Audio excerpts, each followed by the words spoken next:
Okay, so welcome to the Flogcast, the Bay 13 Big Footy podcast for all the flogs and a more irreverent view on the football. I'm Fyfie and I'm joined by Paddlepop from Brisbane, who was quite comprehensively beaten on the weekend by Duckula from West Coast. We are using aliases because Duckula being a West Coast supporter, Brad Scott is out to get him. So, guys, what were our thoughts on that particular game? Oh, look, I think it was just good enough for West Coast to get a win, but I know there was nowhere near enough ducking in the game for my liking. With Ashton's hands out, it drops the free kick ratio down too fast. I think Woosh needs to get him back in. Yep. And we need the free kick count up. Jack Darling getting tackled was amusing on the siren too. Oh, fantastic. That was Redden, wasn't it? Paddlepop? I just walked as soon as the siren went, like I normally do when we leave. Oh, that was... Well, I'm pretty sure it must have been Redden's first ever game of AFL football because he had no idea that you couldn't tackle a guy lining up for goal, obviously. Yeah. He just... Fantastic. Yeah, isn't the first thing you're taught to listen to the umpire's whistle and whether he calls play on? Just... Yeah, he didn't take that into account, obviously. But well, yeah. He's been up in Brisbane for too long. We're a clueless bunch up here. Yeah. Hey, look, you're saying it about yourself. No one's gonna try and deter you from saying that, obviously. So, what do we think of the other games? Friday night, Essendon Geelong. Well, Geelong were just too good for the drug cheats. It's those peptides ran out a bit. They did. I think it was about halfway through the third or towards the fourth they started to wear off, obviously. It was funny to see Heppel go back and take a contested mark too. I couldn't believe it. Did he lay a tackle? I can't remember. I don't know, but he went back with the flight on one. He mustn't have known Corey was coming. Oh, no, yeah, I do remember that because I remember making a comment to the person at the pub I was with saying that's the first time he's ever felt any body contact. And he was on the ground for a good minute and a half or something.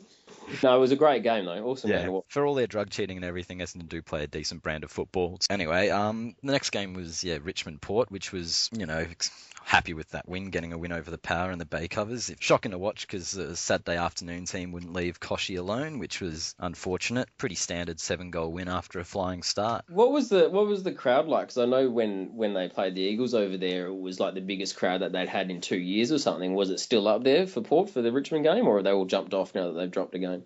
It looked reasonably big. Saturday afternoon crowd, so hard to tell, but afternoon crowds are generally clashing with Sandful games, I think. But yeah, it was pretty good. They were loud when they got into it, but you couldn't hear them because, they weren't playing good footy for much of the game. Yeah, fair enough.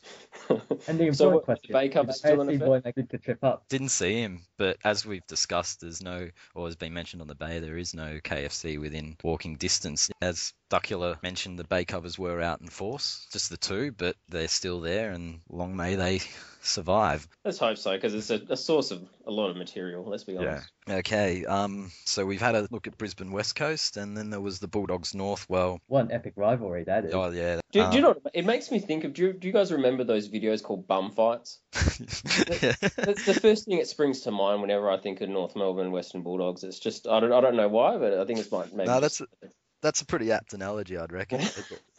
Melbourne and Gold Coast. Paddlepop was going to tell us about that. Well, Gary Ablett's mob was just simply too good for them. Is it true that Melbourne got smashed in the intercept mark tally? Yep. No Jack Watts. It's the most important stat in football. It's starting to show that he's out of the team. Really, that these losses, it's glaring. Obviously, he needs to come back in. Best works from rounds 8 to 11. Yeah, and he's the 105th ranked player in the competition, which is, I guess, probably the best at Melbourne. Fremantle and Collingwood, Duckula. Look, I don't know if anyone saw Travis Cloke's goal kicking, but it was atrocious. It was borderline comical. For someone as good as he is, it was just horrible. But yeah, it was an amazing game to watch. Freo look like they're actually becoming fairly professional, which I don't like to admit. Credit where it's due, they're playing good footy. And Collingwood's losing. Yeah, that's fantastic. It's a tough one to decide between. In all honesty, whether Collingwood lose or Freo win, it's a win-win regardless of the outcome. I have to admit, it was very funny to watch Zach Dawson smash them in the ruck in the last quarter. That was funny, all those clearances getting won by Zach Dawson while Swan sits there, rubbing his belly. Could there be even any more of an indicator that Jolly might be slightly past it? When Zach Dawson is, first of all, not letting him dominate the tap, but then picking up the ball on the ground and running away with it, Yeah, Jolly's about as agile as a rock. Yeah. That's interesting. Yeah, he probably moves a little bit slower though than a rock. Let's be Yeah, honest. good effort from Freo, though. Collingwood is certainly concerning. Yeah, definitely. I had them picked for top of the ladder for me, and shows you my knowledge at the moment at least. But yeah, Yeah. they're not doing as good as we thought. But I mean, they've got some decent amount of injuries going at the moment. But it looks like Ball will be back this weekend, which is huge. Yeah, well, he runs both ways, which they've not been doing. Yeah. I had them picked for, basically they were my only certainty for the top 4 out of everyone. So, yeah, I feel pretty stupid too. In fact, if they lose to the Cats this week and the Suns beat the Bulldogs, the Suns will sit higher on the ladder after 8 rounds. Astonishing. And just for extra fun, if Carlton lose, that situation will be the same as well. So Carlton and Collingwood below the Gold Coast Suns, it could happen. Well, let's keep our fingers crossed, shall we? I think. Gold Coast are no longer an easy beat team though, especially with Gary Ablett. Yeah, well, I hope they stay easy beat for a little bit longer because we still need a win over them. Yeah, you got to put one in the account yet. Yeah, it could be embarrassing if we don't beat them before they come good. But yeah, Hawthorn Sydney, Hawks were impressive as well, generally across the ground. Swans don't play the MCG well, apart from that grand final. Richmond beat them quite convincingly there last year, but it wasn't a big game, so Hawthorn had no reason to choke. Adam Good sliding in, that was very poor form, almost nearly as bad as Paul Roos' defence of it on the couch, which I found laughable, that his soccer background and muscle memory. Well, which is worse? Do you think? Do you think Dermott's attack was based purely on his prolonged anger from last year's result, or? I think it may have been, but it's still a valid point. Goods is nearing Chris Judd levels of, those kind of acts that when you've been bashed around a lot, you kind of resort to. Like Judd's copped a tag for years, and now he sticks his finger in people's eyes, and Goods gets angry, so he slides in at people's feet to win the ball because he's obviously thinks he gets a raw deal when he goes in properly. But that was literally the 3rd or 4th time he's done it now, though, isn't it? Yeah, I didn't notice it until Brereton talked about it. But yeah, there was a big one last year against Port where he slid in with the knees and collected someone in the hip, and that was far worse than this. This was kind of innocuous, so it may have been Dermott seeing what he wanted to see. Right. But when he raised it, yeah, it's definitely there, just not as obvious. Yeah. St Kilda against Carltank, Monday night footy. Yeah, what do we think of Monday night football? Well, it would be a crappy time to attend, but being a Lions fan, being a non-Victorian team, I'd love the national exposure my team would get. I think that's probably the best part about it is the national exposure. But in WA, when it's starting that little bit earlier for us, those of us that are coming home from work, and I do have a job, despite what you might think about people in Western Australia, it starts that, again, it's the same as a Friday night game where we sometimes miss out on that little bit at the start. That's probably the only downside I see to it. But otherwise, I thought it was, it's generally a good idea. That on a really big negative is another night of Brian Taylor. Ben McAvoy playing just added salt to that wound. Oh, big boy McAvoy. Yeah, no, it's atrocious, isn't it? No one should be put through that twice on a weekend. It's amazing that he's still at it when Kelly Underwood got axed for probably being not as bad. They're both as bad as each other. But I like the national exposure thing of Monday nights, especially if Carlton play. If they can lose on the national stage, it's good as far as I'm concerned, especially with Jared Waite missing because he can't realise his potential. Well, no, he's realised his potential. It's just that he has the potential to be the most suspended player or miss the most games from suspension in his career. And I think he's slowly, edging towards that. When he's not suspended, he's injured. So I remember reading last year on the Bay that he was a theoretical Coleman medalist, but that's just a moral victory, isn't it? That's getting St Kilda territory, who weren't. No, it is, yeah. Let's just dispense with the loser talk, shall we? But in all honesty, what's going on with Mark Murphy? He's not playing great footy, is he? I know that the whispers is that he was obviously a bit sore last night, but he's had a bit of a quiet year to date. Yeah, he's been good when they've been winning, and he's been bad when they've been losing. So could we call him a downhill skier? Can we say that? Well, I think it's just implied with the majority of the Carlton team anyway. Yeah. Really, I think I guess maybe it's more of a pointing to that if he's taken out of the game, then they lose. Maybe, I don't know. Yeah, he's expected to buck the trend though, especially now that Judd's an old man. It's kind of Judd picking off people behind play, I guess, or pulling on arms, whatever he's doing. And I guess Murphy's got to get the ball himself. We'll move on from that, but with Melbourne, what do we think? What do we think of Melbourne and Mark Neildon? Is it still funny, or is it getting a little bit sad? It is funny how Demons fans go on about how they hate the expansion teams. So it is funny in that respect. Yeah, and then you get the angry Melbourne guy who's, possibly the most along with the KFC boy, probably the most deserving of all the flogs on the bay, because he's the one who's gone and made a goose of himself abusing the players, so he can, he might be passionate, but he can cop his whack, I reckon. Definitely. Or Were there any more games this weekend? That was it, wasn't it? Oh, there was GWS and Adelaide, but did anyone actually watch that? No. No, I didn't actually. I don't think anyone in West Sydney did either.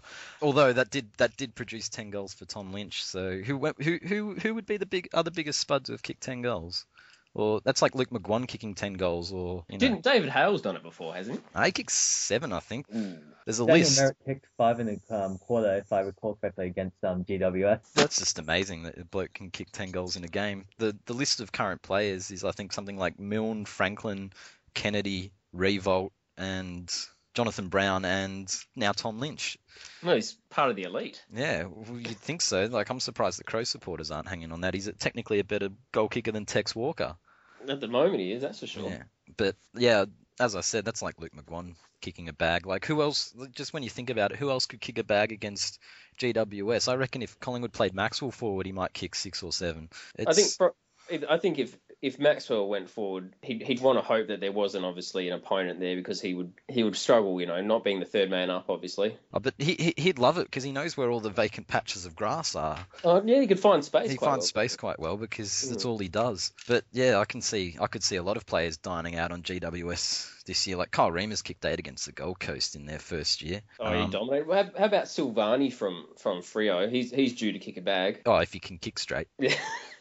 Well, if Lynch can do it, I think Silvani's in with a chance. Actually, speaking of the, just an impromptu rant here about the 2 games on Saturday night. What are your 2 opinions on the score being shown down the bottom right hand corner of the other game that's on at the same time? I like it because I don't come back and watch, and it told me that the Collingwood Freo game was far closer than Hawthorn Sydney, and gave me the option to flick over. But I think for people that I'm not one of those. I'm in the same boat as you. Like, if I'll choose the game I want to watch, and if the other one seems closer, then I'll flick it.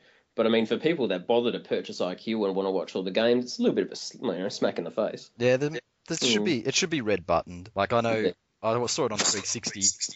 Mark Robinson puts tape on his TV, which doesn't sound like the greatest idea for protecting the screen and keeping all the sticky crap off it. But he does it the old-fashioned way and sticks black tape over his screen. I'd be willing to hypothesize that he still has a digital tuner separate to his TV. So it wouldn't be, an issue putting a piece of paper on his big box set that he's got at home.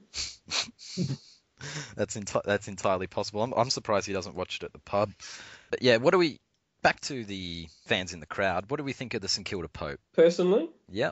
I think anyone that dresses up as, let's say, a Catholic figure of power has some sort of issue beforehand, and that's not even addressing the fact that they're getting dressed up to go to the footy. Yeah. I think there's something entirely separate to it altogether. Yeah, it's like I can expect that from Alter Rob, but I was just going to suggest that, maybe if the St Kilda Pope and that freaky cat mascot person got together, Alter Rob would be their love child, perhaps.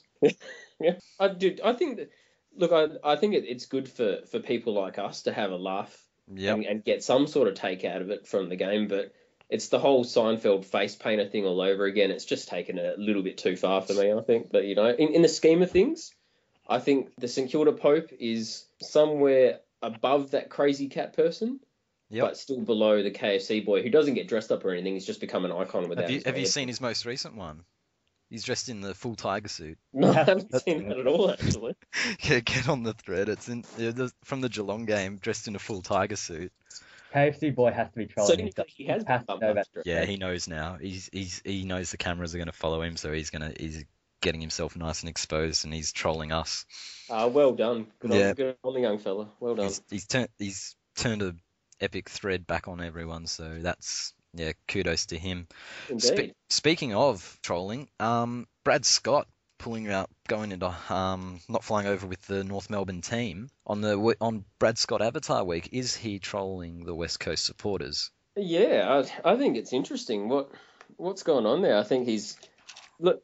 We both know that he's the kind of person that would be sensitive enough to read about himself on the internet. So I think there would be a definite possibility that he's Googled himself this week. He's seen all this, obviously, this movement going on from the West Coast supporters changing their avatars. And he's maybe thought like, oh, I might have a bit of a say in this, and has decided to give this a go. Yeah, he's awfully sensitive guy. Clearly doesn't mind having a sook without tears. But if he doesn't make the trip over and doesn't coach, the threads are full backfire. Brad Scott wins. Yeah, well, I'm sure even if he in this case, if he wins in air commas, I would say that he's still going to cry about something. Yeah, well, that's probably the only win he's going to get, so he will cry over the West Coast North Melbourne result. Don't put the mocker on it, please. Let's just wait for the result. Yeah, the only way to do that is to start a thread about it. Yeah. Just tell there'll be no blue and white puffs for us. Yeah, the blue and white sooks, really. Yeah, that'd be more appropriate. But yeah, no, honestly, I think that's, if we were to have a thread of the week on the Bay, that is by far the standout, one of the North Melbourne Sooks one with all the avatars, both sides playing along, one more than the other, but it's good to see some of the North supporters getting on. Oh yeah, for sure. I think I particularly liked the one of Dean Cox. Yep. There's whatever the ones you see at car dealerships. Those kind of squiggly arms. That's it. That's the one. And so it is. I mean, that's what he's even referred to on the Eagles board as well. So And that's good when the banter goes both ways. I think so. Yeah, definitely. But yeah, I think that's all we have to say. Thanks very much to Duckula and Paddlepop. I'm Fyfie, and this was the first Big Footy Bay 13 Flogcast. And hopefully we'll be back next week. Cheers, guys. See you guys.